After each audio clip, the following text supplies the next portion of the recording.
There we are. There we are. Go live now. Yes. Let's go live now. Shall we? Let's do it. Let's go live. Let's do it. Going live now. There we are. There we are. Going live, going live. Hey, good morning. It is that time again. It is that time again. It is the time when we do some live office hours, and by we and me, just using the royal we for no reason whatsoever, out of nowhere. My name is Dr. Shannon Coates, and my pronouns are she, her, or they, them.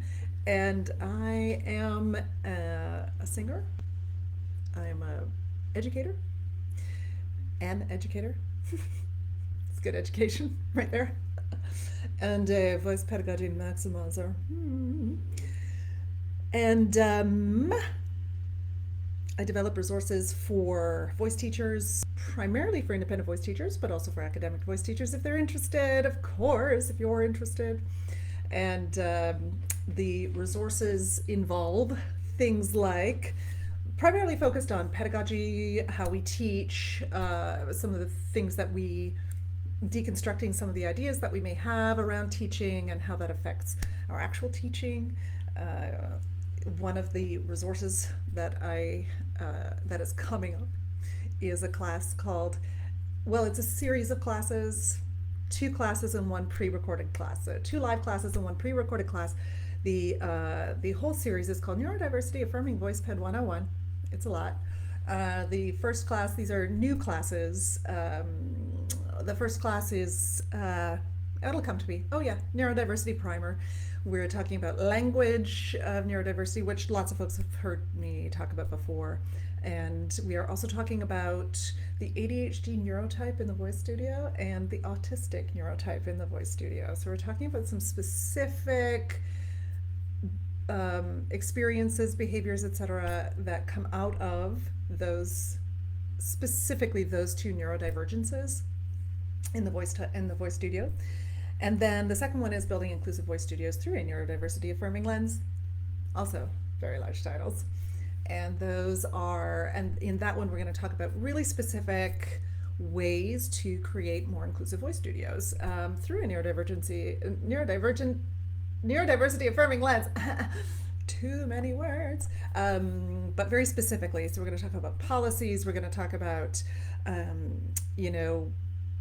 marketing. We're going to talk about teaching. We're going to talk about student-led teaching. We're going to talk about motivation. We're going to talk about engagement. We're going to talk about actual teaching.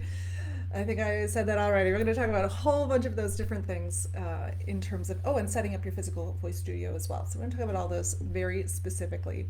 And then you also get the recording of Neurodiversity in the Voice Studio, which is a lecture that I have given lots and lots and lots. So lots of people have heard it. If you've already heard it, great. And that is the one where I talk pretty specifically. There's a little bit of language of neurodiversity in there, as well as discussion of executive function and what executive function looks like in the voice studio, what executive function, underdeveloped executive function skills look like in the voice studio. And then we also talk about perception and proprioception and not quite, those aren't the words that I'm looking for, but sensory stuff in the voice studio. Trust me, it's way more articulate than that. I promise. Anywho, and that's information for that is coming out soon. The wait list is up, and that is all over the place. You can find that in if you're on Instagram, hi Instagram, in the link in my bio. You can just click on @VoicePed, and then you can see there's a link there. Just click on that link, you can get on the wait list from there. And then, hey Facebook folks, hey, I will put the link to get on the wait list in the comments. Okay. Ooh, that was a lot to start with. Let me say that I am coming to you live from north of Toronto on the traditional lands of the Haudenosaunee, the Anishinaabe, the Mississauga, and the Wendake Neo-NCO peoples. And let me just recommend, if you are following along here and you're interested, let me recommend a podcast that I have recently started to listen to that will kick you pretty hard, and that's a good thing. It's called Stolen. I will put the links all over the place, but it is called Stolen, Surviving St. Michael's. Stolen, Surviving St. Michael's.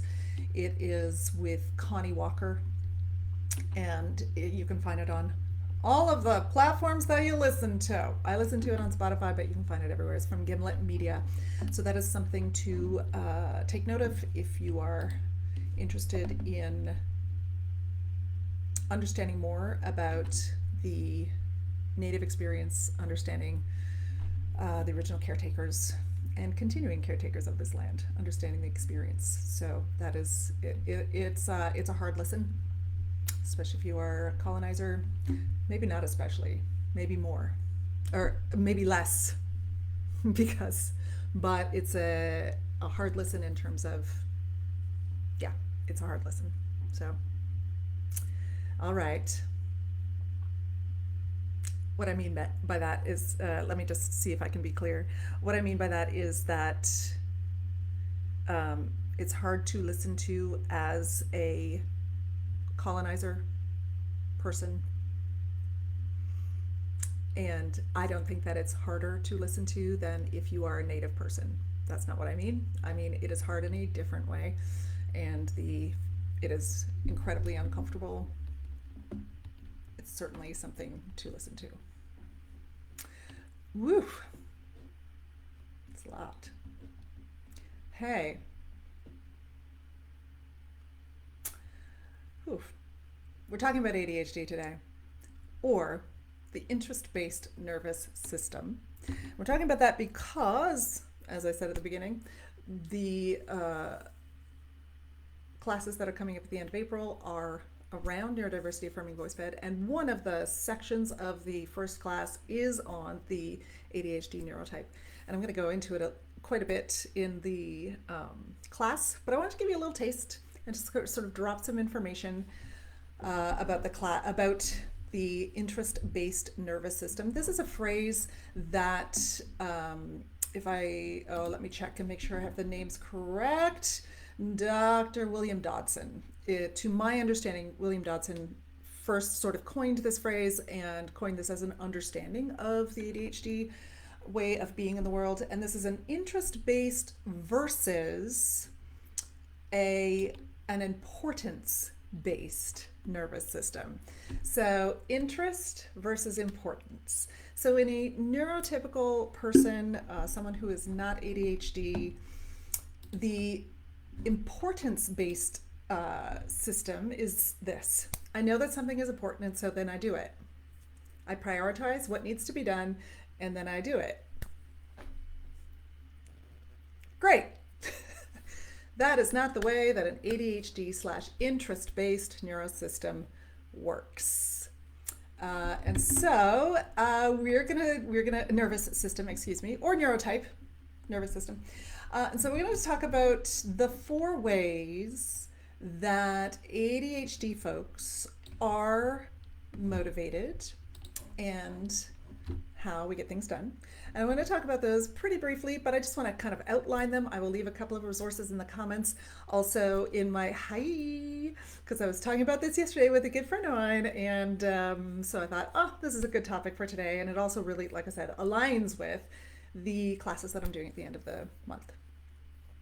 So 4 ways that the interest-based /ADHD nervous system is motivated to do things, to get things done, to do anything in your life.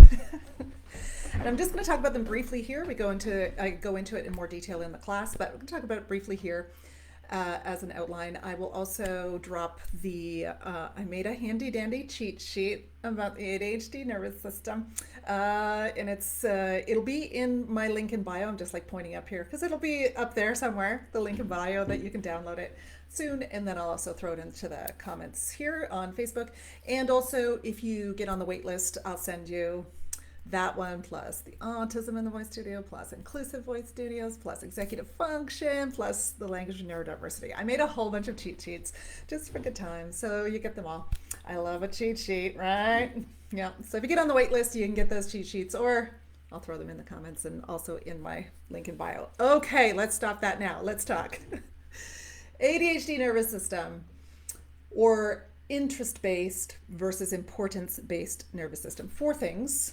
Some folks will say only 3, some folks will say 5. So 4 seems to be, for me, makes the most sense for me. 4 things that that motivates an interest-based nervous system. First thing, you've heard me talk about this before, likely, novelty. So novelty is this thing that is a new experience, a new something that piques your interest, and so then I go and think about that thing and or do something because I want to know more or I want to experience something new. So novelty. And I'm going to just talk about each one of those and how I will also talk about, so I'm going to list them, and then I will also talk about how just a few things about how I have unknowingly used these things to motivate myself for my whole life. And then when I figured out that I had ADHD, I was like, oh, that makes so much sense now. And also maybe I could stop beating myself up for being lazy and, finding all these other ways and not being able to do things in the ways that people said I should be able to, right? Maybe I could stop beating myself up for that. That is an ongoing process, let's be clear. All right, novelty. Urgency. So this is the fact that I need to get something done in order to not be embarrassed, in order to, have an outcome that isn't uncomfortable. And that is very different from some other things. So the third one is interest or passion. So interest or passion. And interest or passion is a thing that is a sort of, in some ADHD folks, we call it a hyper focus, or it's something where I've got, because I'm super interested in it, this is a little bit different from novelty, because I'm super interested in it, I can do everything I need to do around that thing until my interest goes away. Or until the dopamine drops off, whichever way. Anyway, dopamine's a whole other thing, but super interested in it, so I can get everything done that I need to do around that thing. What have I talked about? Oh, competition. So the fourth one is competition.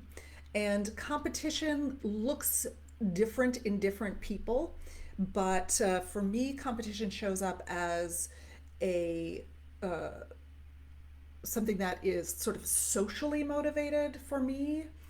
And it's not necessarily like I want to win necessarily, but it's that I want to make sure that people know that I've done a thing, or I have the people there and I don't want to let them down. So that's a kind of like, in other folks, competition shows up as I want to win, or I want to be the best at, and that's also great, right?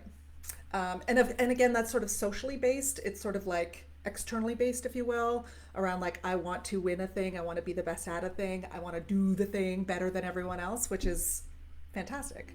Not big. All the gold stars, right? Yeah, all the gold stars. Please give me all the gold stars. I want to win. I want to win.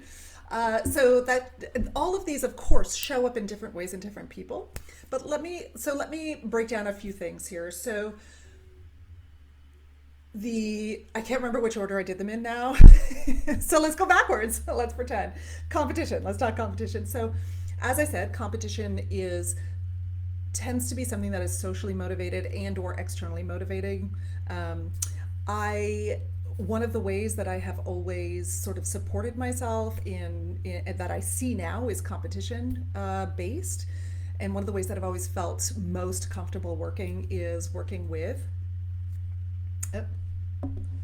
my live stream is experiencing issues and I need to shut down some things. Okay, thanks Facebook. Sorry, I'll shut a thing down, I guess. I do have a lot of things open right now. So there is that. Here, let me shut a few things down. Yes, let me do that. Okay, there you go. Facebook. Thanks. Something that I've always done is I've always wanted to, I really super enjoy working in a cafe, especially a loud cafe where I can meet some people. And the competition factor for me Uh, looks like in a lot of other people, like body doubling, if you've heard that, or mirroring, if you've heard that. So that's the sort of competition factor in me, where if I'm working in a cafe, I work a lot more. I do a lot more because people are around.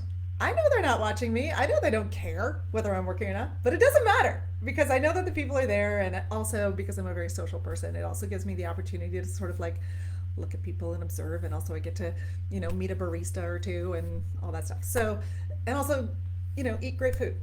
It's like win, win, win, win, win for me. So that is one way that has always been terrific for me. And also as a singer, yes, Sarah.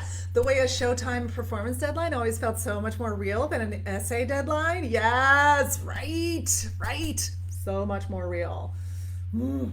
So the competition part for me as well shows up in terms of, so lots of ADHD folks talk about, um, call me and tell me that you're going to come over to my house. That's a little bit urgency plus competition, but tell me you're going to come over to my house and then I will clean. And then don't come. But that's a little bit urgency. Or let's all get on a Zoom call together and let's work together. And we don't even have to talk, but I do need to keep my camera on so that I know at some point someone could look up and watch me and I'll still be working, right? So that's mirroring. Body doubling is something where we say like, just come over to my house and you can watch a movie. I don't care what you do here, but I need to get this task done and I'm not going to do it. I know it's important. It's not about whether it's important or not. I know it's important, but I cannot motivate myself unless someone is sitting there with me, watching me. Not really watching me, but I think they are. So that works. So competition, it's a great one. The other thing that I do with competition that may be useful, so one of the things that I want to do but that I won't do, the camera. The camera has to be on. Yes, 100%. I can't just turn the camera off because then I will be like, okay, bye. I'm just over here doing something else. The other thing that works for me is for competition is my friend Liz Jackson here today. We do like a morning check-in about what we're going to do today. What do you want to get done? Blah, blah, blah. So that is a form of competition for me, or accountability, if you will. And what that does for me is I don't want to let her down. And also she asked me really great questions like, how are you going to get all that done? Is there anything you can not do today? She asked me those kinds of questions too, because she's very good at her job of being my, a little bit a part of my brain. So yeah, there's lots of those things. The other thing that is useful for me is using apps such as I want to read a certain amount per day. I enjoy reading and I want to read. I will not read if I don't have some kind of competition in place. I will just scroll on social media for the rest of my life. I won't put that phone down. So what helps me to read competition? Goodreads. Because then I write in every day, I'm like, oh, 20 more pages. Doesn't matter whether any of my friends are like, I noticed that you read 20 more pages. No, it doesn't matter to me. What matters to me is the fact that I know that someone could. Yeah. And other people do it as a form of winning, right? I'm winning at reading because and I'm keeping track of my winning, like it's like check marks. I'm keeping track of my reading or whatever. So you can do that's a competition thing. You can do that way. In the class, we will talk about leveraging competition to engage ADHD singers in the studio, in practicing, et cetera, et cetera, et cetera. So we will talk about that in the class. The second one, or one of the other ones, is interest/passion. Interest and passion, those are basically, those are the same things. Interest and passion, this is where what is something that is deeply interesting to you and how can you then incorporate or leverage that interest to make something else work that you know is important, to do something else that is important, right? So, something that is deeply interesting to me is pedagogy, right? And understanding student-led learning and understand some of these things, right? Some of this information. Do I ever want to read textbooks or educational books? Never. I never want to. I always want to read fiction. I love me some fiction. But what's important to me And also, what do I love? So how do I again, I use my competition, but I also use how much I love fiction, and I kind of combine them. So I'm like, okay, here's my like, I'm super interested in the fiction. I love the thing. And also, I'm going to read 20 pages, and then I get to do 20 pages and then I'm going to just flip over and do 20 pages and of my educational text or whatever other text that I need to read. And I put it all into Goodreads because then I have some competition there. This also works in terms of motivation around, learning anything. I also consider this to be one of the reasons that for me, having a TV show on while I am working means that I'm able to work longer and harder.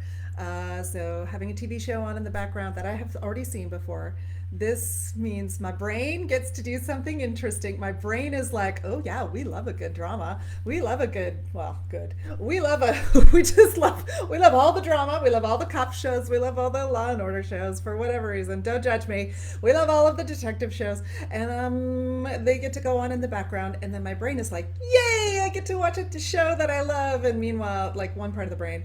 And meanwhile, I'm over here doing my taxes or whatever, right? So that keeps me interested, it clicks into my interest. And also then I get to do the thing. This is also called, oh gosh, what is the word? Task doubling? No, what's it called? What's it called? If you remember, there's an actual word for this. It's the also the reason that I get my laundry done is because I get to watch a show while I'm doing my laundry, right? Multiple conversations could happen simultaneously internally. Yes, yes, yes. You could be writing web copy with a TV show running. Yes, yes, yes. I think that is certainly can be part of a neurodivergent brain. Can be. It really depends, right? Stacking, yes, habit stacking, right? I think it's called habit stacking. Yes. So same thing. Like, how do I get my laundry done? Well, I have my iPad, and I get to watch TV shows the whole time, and then I do my laundry. You know, get the laundry done. So chores, tasks like that, the habit stacking thing. Some folks use habit stacking for like my favorite podcast, and then that means that if I am listening to my favorite podcast, then I can go for a run. That doesn't work for me. That particular one. If I could bring my iPad with me and watch a show while I was running, that might. You know what? I hadn't thought about that because I can't watch a show on my phone. Tricky, tricky. Who knows? I'll see about that. We'll see. So what do we have? We have interest slash passion. We have, and also, like I said, we're going to talk about how to leverage interest and passion in the voice studio when we talk about that, when we're in that class. So passion slash interest. We talked about competition. Oh, urgency. So urgency is the thing that is the deadline that matters, but it has to matter in a specific way, right? So me not getting a great mark on an essay doesn't matter that much enough to me to start the essay a week in advance. Doesn't matter enough. Especially because I can write a pretty good essay now in like overnight. I got a lot of practice at it, writing essays at the last minute, right? I have a lot of practice. So that urgency, the fact that I may not hand in or deliver my best effort, that whatever I am doing may not be reflective of what I can do at my full potential, that doesn't actually matter to me too much as an ADHD person. That potential negative or whatever, that is not enough urgency. It's not enough of an impact for the urgency to kick in and get me doing an essay a week in advance or whatever. It's just not enough urgency. So the urgency, and I've set up this for myself unknowingly many times. For example, when I was in school, and we actually started doing this with one of my kids in school too. We would ask for, with my kid, we did this as well. We asked for like, can I hand in a draft 3 weeks before? Can I hand in it, right? And so then the draft is kind of crappy, but at least I got the draft, and now all I have to do is write the thing, and the draft isn't great. Same with, but because I needed to hand it in, yeah, I might have written it the night before, but I got the draft. So that, like, setting up something that gets me 2 or 3 steps done before the actual deadline for the whole thing to be done is very useful. And if you have ADHD, if you're an ADHD person, you have likely been doing this internally for your whole life. You've likely been setting yourself up with these little tiny, sort of smaller, if you will, deadlines of the pieces of the whole thing that you need to do. Like I said, as soon as I started to realize that that's what I was doing, I was like, oh, I need to just lean into this and do this intentionally. But I had my whole life thought that I was just a really incompetent person who didn't have any discipline. And so because I wasn't disciplined, I had to set things up for myself to be able to get the things done that I wanted to do. Yeah. Whee.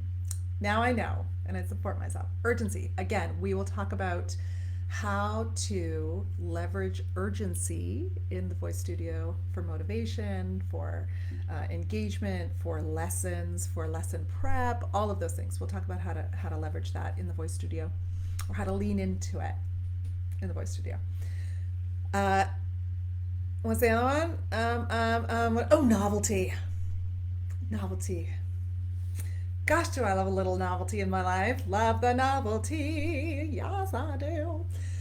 And again, this is something that I have been doing my whole life without realizing that's why I was doing it. And also thinking I've been leveraging novelty in a way, but as I was doing it, I thought that I was, again, an undisciplined person, an unfocused person. I thought that I was not able to, like, stick with anything, finish anything, really hard time finishing things, blah, blah, blah, right? So, in fact, when I started to realize that that novelty is a motivating factor and an engaging factor for ADHD brains, and I started to sort of leverage it for myself and recognize when I was already leveraging it and using it, it was very validating. Very validating, very freeing, very validating.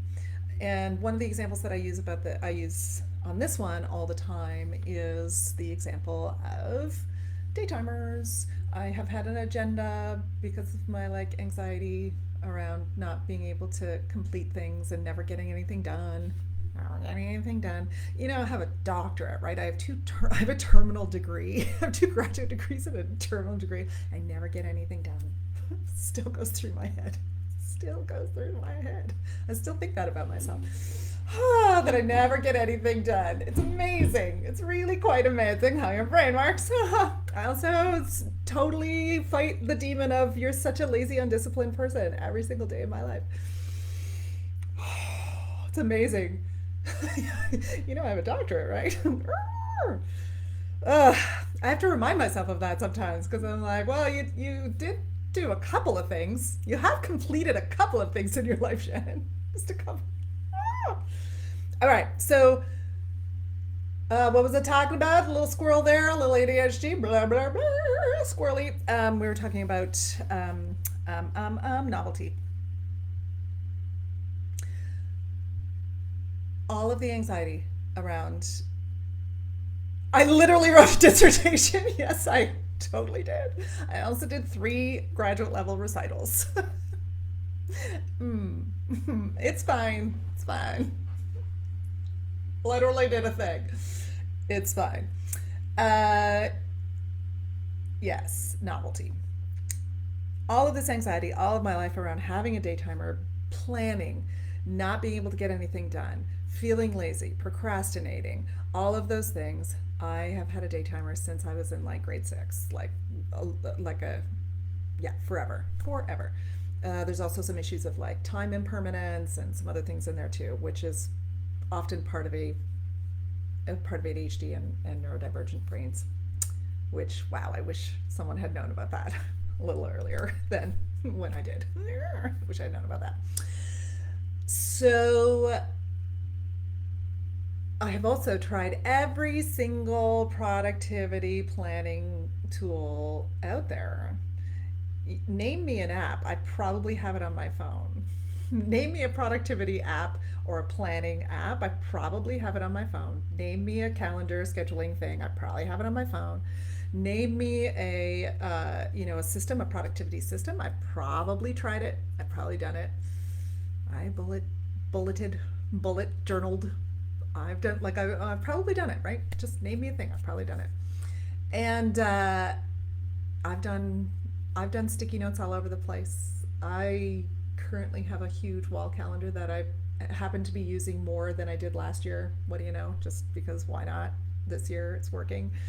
So what I finally came to terms with, and because I always thought to myself, oh gosh, Shannon, just like find a system and stick with it. What is wrong with you? Like, why can't you just like stay with the system? Like, what is wrong with you?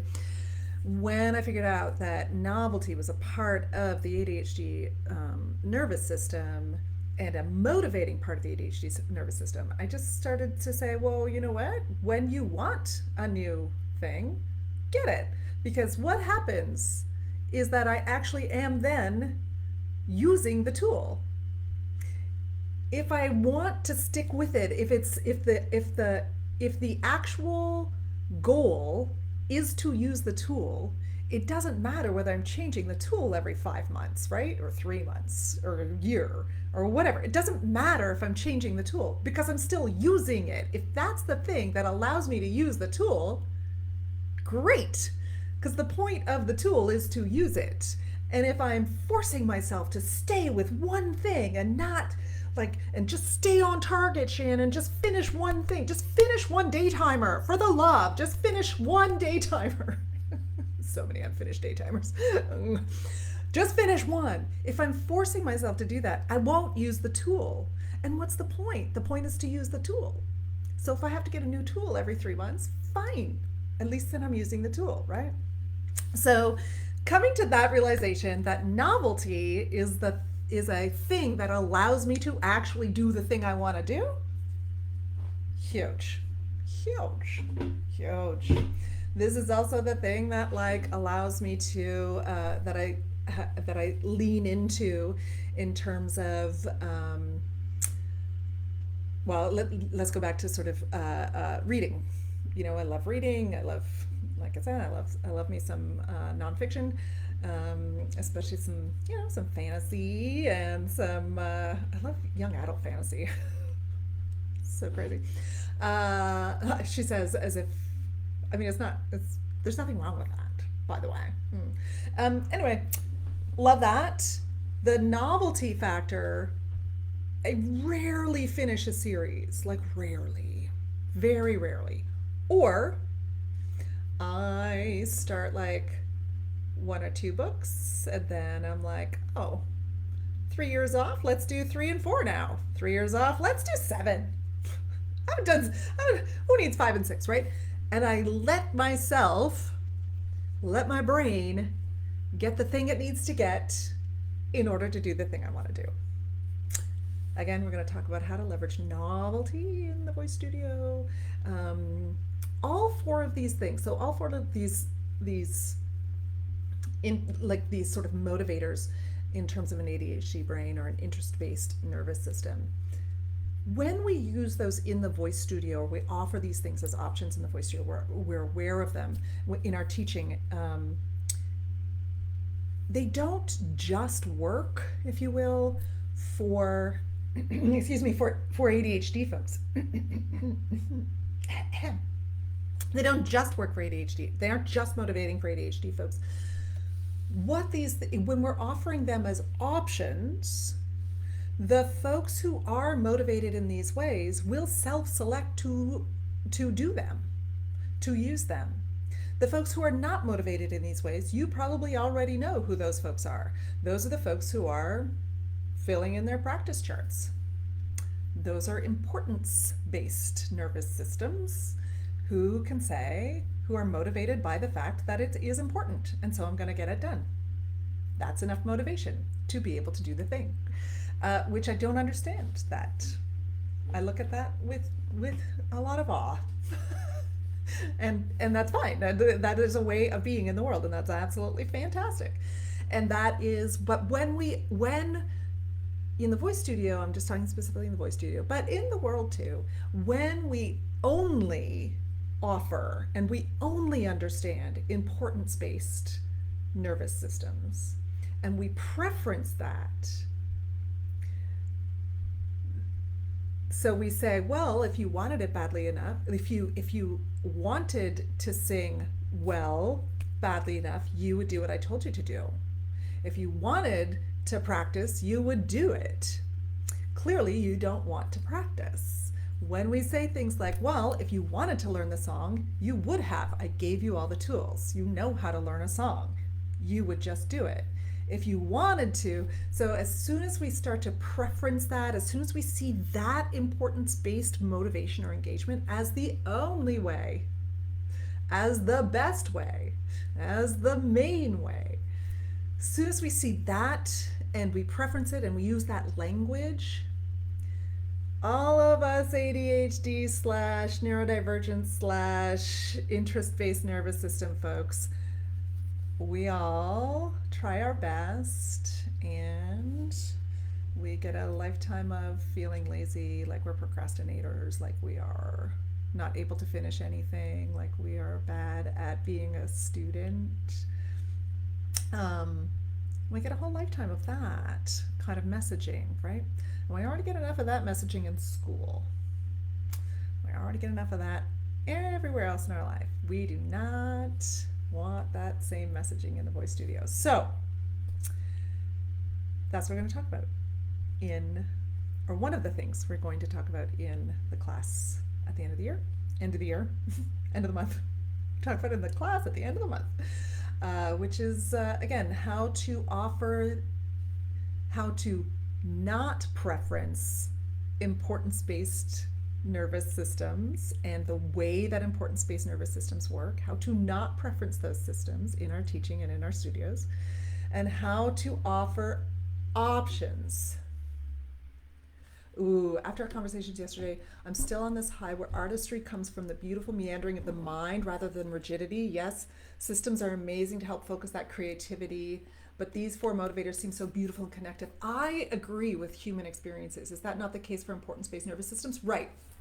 Like, are those things still? Yes, such a good question. So importance-based nervous systems, for me, the difference is that when I want to do a thing, I do it. So I recognize, oh, I want to practice this thing and I love practicing this thing. And also I want to explore in this way. And so I do it because I want to and it is important. So it's not necessarily that driven, like I don't get to be creative. I'm not meandering in that way.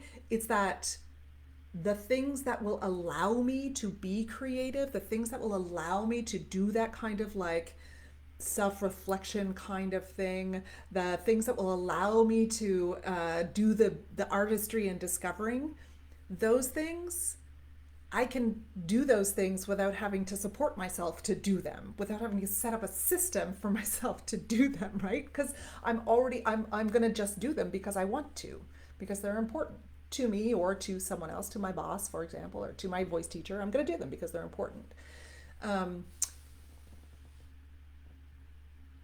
Does that make sense, Liz? Yeah. So it's not that those things aren't motivating. Urgency, like those things are interest, all of those things are still motivating. It's that I don't have to leverage them in order to be able to do the things I want to do. Like in order to discover, in order to, learn a new song or whatever, if we're talking about, yeah. I don't have to leverage them, right? And so the folks that you, again, like you already, if you're working in voice studio, you likely already know who the folks are in your studio who are more motivated by importance-based.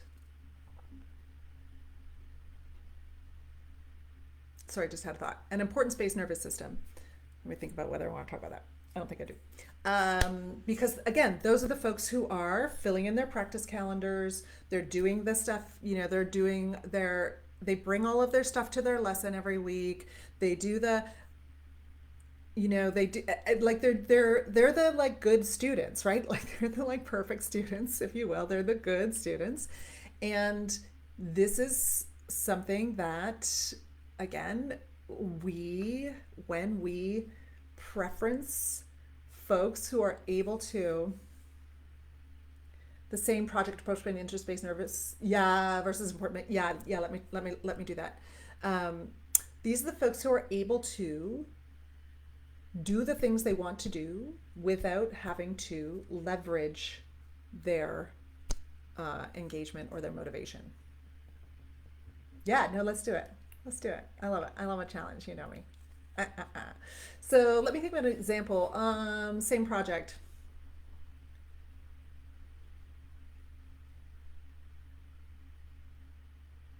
What's a project? What's a project? If we talk about, oh, let's say writing a book, for example, just as just as a thing. Let's say that, Liz. Let's say writing a book, right? Interest-based nervous system. Writing a book. What do I need? What are the steps that I need to do in terms of writing a book? Okay, well, I've got to not interest-based. I mean, just what are the steps? Okay, the steps are like, I got to get an outline. I need to have them, I need to figure out what goes in what chapter. I need to understand, who I'm talking to. I need to blah, blah, blah. I need to and then I need to write some drafts. And then maybe I get those out to people to look at. And then I find a publisher, blah, blah, blah. Like there are all these steps that need to happen in order to write a book.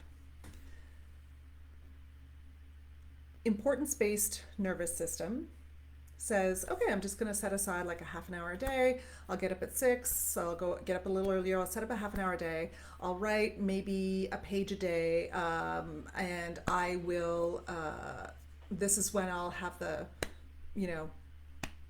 importance-based nervous systems work really well with SMART goals. Set up the goals. I figure out what I need to do. I implement the thing.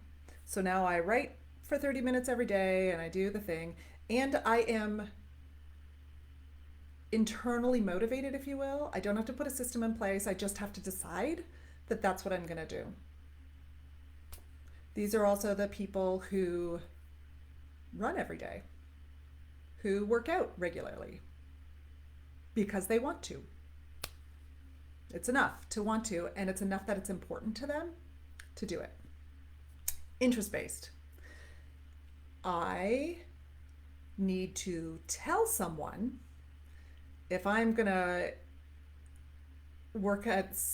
do a 6 a.m., 6 to 6:30, if that's going to be the time when I'm going to write, or that's the time that I'm setting aside to write, I need to have someone I'm going to call, or who's going to call me at 6 and be like, hey, or 1:45, and be like, hey, I'll meet you at the coffee shop at 6 and we can write together. Or when are you going to write today? Tell me, so that I can send you a little text to be like, how's the writing going? So that's the competition side. So I'm still deciding, I still want to write for a half an hour every day. I have decided that. Is it going to happen if I don't have some competition, some accountability? Absolutely not. Absolutely not. The other thing that could happen in order for me to write every day is that I have, or, in order for me to write, is that I have, I get to watch TV at that time. I get to watch a show. And so then maybe my show comes on it doesn't work so well anymore because you can watch any show anytime now, but like, say for example, your favorite TV show comes on at, I don't know, 7 o'clock every day, every night. And so then I'm like, okay, I'm going to write while I'm watching my favorite TV show. That's the sort of like interest-based passion / habit stacking. So, but usually it isn't enough to just say I'm going to write while my favorite TV show is on, like during that half-hour time. What needs to happen is I need to have some competition to get me in there as well. It is not necessarily useful to set up a reward system. So like, I will write for half an hour and then I get to watch my favorite TV show, or I will work out and then I get to have ice cream or whatever. That's a terrible example, but that's often the way that we think we will motivate ourselves. That does not work. Rewards in that way or awards in that way do not work for ADHD, do not tend to work for interest-based systems, because I go like, well, yes, yes, you need a whole ritual around it, right? And the reward for myself, it doesn't matter, because I'm just like, I'm an adult, I'm gonna have ice cream, and also I'm not internally motivated to go work out, so I'm just gonna go have ice cream. So yeah, whole rituals. Well, rituals or systems, right? If I recognize how I'm motivated, the woman from the Happiness Project or Happier or whatever it's called, gosh, I can't remember her name off. Gretchen Rubin. She has something that is similar. She has this sort of like, she breaks down personalities or motivation types, and I haven't looked at this in a while, so I might be misquoting, but she breaks down personality types into internally motivated, externally motivated, and I think chaotic something. I can't remember. So for me, internally motivated are the people who are importance-based nervous systems, right? Their brains just work on an importance-based basis. So I decide that it's important to me to run every other day and to do yoga every other day. Great, so I do that. Those are the people who can do yoga from home by watching an app. I cannot do yoga from home by watching an app. In order for me, I do want to run every other day and do yoga every other day. I do want to. That's important to me. My running buddy moved out of the city. You know who you are. She's not watching, but my running buddy. So I no longer run every other day because there isn't someone there to keep me accountable to it. Even though I love running, even though I want to, even though I think it's important, I don't do it. So I found myself a walking partner. So now I walk every day, every other day. The only way for me to do yoga as often as I want to is for me to sign up for a class. Then there's the accountability to get there. Yep. It's not enough for me to, when we were working online and we were doing yoga online, it was not enough for me to watch a class, a replay of a class. It had to be live. I had to go to the live class. I had to sign up for it, and I had to have my camera on. As soon as I turn my camera off, no one's watching me anymore. I'm not doing yoga. So understanding that that's the way my brain works and that that's the way that I can be motivated, so much validation. So much validation. And understanding that, oh, sorry, did I get to, Gretchen Rubin talks about internally motivated, externally motivated. So I think that she would call an interest-based nervous system externally motivated. I'm not sure that they quite relate, but externally motivated. Folks who have pathological demand avoidance, PDA, that's the chaotic system. That's a whole other thing. Woo! That's a whole other thing, because internally, externally, whatever, nothing is great. That's a whole other thing. Anyway, that's, like I said, a whole other thing. Okay, does that make sense, Liz? Like in terms of, I don't know if you're still there or not. This has been a long one, so, but hopefully that makes sense in terms of like just the way. Yeah, awesome. It's not that I don't think that something is important. It's not that I don't want to do something. It is that I recognize that I want to do something and that it is, and or that it is important to me, or it is important to get done. And then I need to figure out the way. Oh, you're so welcome. I need to figure out the way to support myself to get that thing done, to do that thing.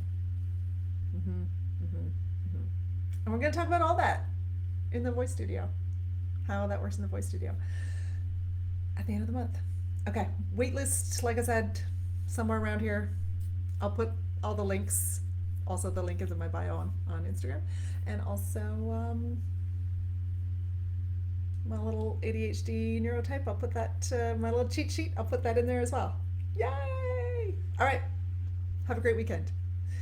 If this is ringing true to you as a voice teacher. Lots of voice teachers watch these. If that is ringing true to you as a voice teacher, I hope that is useful information. You're so welcome.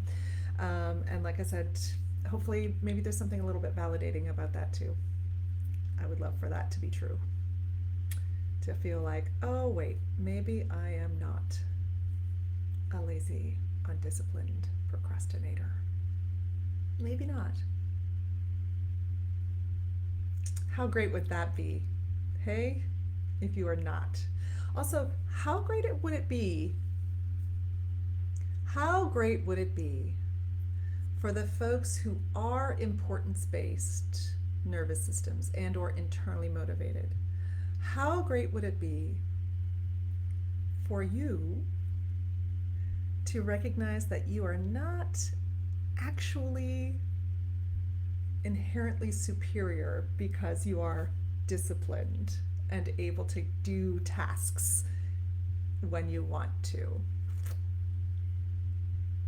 Ouch. Got a lifetime, I have a lifetime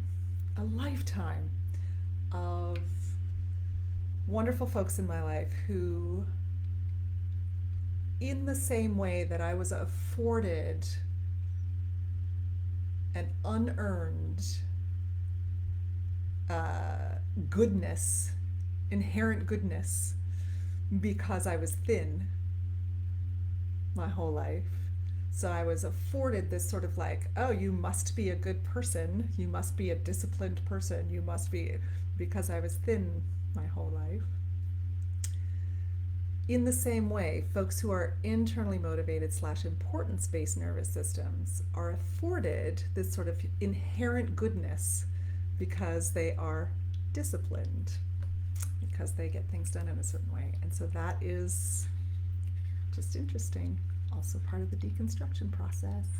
Have fun with that. Okay, good times. Bye. Good times. Take care. Just dropping that in there. Just fun.